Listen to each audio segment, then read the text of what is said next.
ఈసారి దీపావళి దేశీయ మార్కెట్లో 1000 వాలాన్ని పేల్చింది. గతంలో కనీ విని ఎరుగని విధంగా దేశీయ మార్కెట్లో దీపావళి అమ్మకాలు దద్దరిల్లా ఏకంగా 6 లక్షల కోట్లను దాటిపోయాయి. మునుపెన్నడూ లేని విధంగా 6.5 లక్షల కోట్లుగా నమోదయ్యాయని అఖిల భారత వర్తకుల సమాఖ్య వెల్లడించింది. దీంతో ఈ ఏడాది దీపావళి పండుగ భారత వాణిజ్య చరిత్రలో కొత్త రికార్డును సృష్టించింది.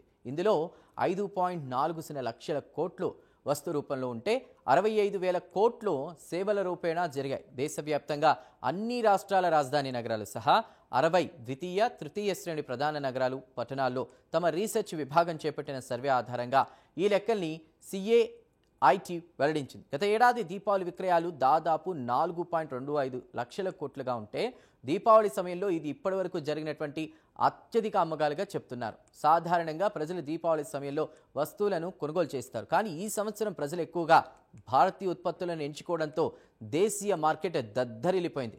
దీనికి కారణం జీఎస్టీ రేటు తగ్గింపే. మరోవైపు చైనా వస్తువులకు డిమాండ్ తగ్గడం కూడా మరో కారణం. అయితే ఈసారి రిటైల్, ముఖ్యంగా నాన్ కార్పొరేట్ సాంప్రదాయ మార్కెట్ల లావాదేవీలు మొత్తం వాణిజ్యంలో చూసుకుంటే 85% ఉన్నట్లు తాజా సర్వేలో తేలింది. దీంతో భౌతిక మార్కెట్ కార్యకలాపాలు, చిరు వ్యాపారుల అమ్మకాల్లో తిరిగి మునుపటి ఉత్సాహం కనిపించిందని సిఏఐటి అభిప్రాయపడింది. కాగా వస్తు సేవల పన్ను తగ్గింపులు సైతం కలిసొచ్చాయన్న అంచనాలు సైతం ఉన్నాయి. ఆయా వస్తు ఉత్పత్తుల ధరలు తగ్గడంతో వినియోగదారులు కొనుగోళ్లకు ముందుకొచ్చారు. కాగా కిరాణా అమ్మకాలు 12% పెరిగాయి. బంగారం, ఆభరణాలు 10% అమ్ముడయ్యాయి. ఎలక్ట్రానిక్ పరికరాలు 8% అమ్ముడుపోగా గృహోపకరణాలు 7% అమ్ముడయ్యాయి.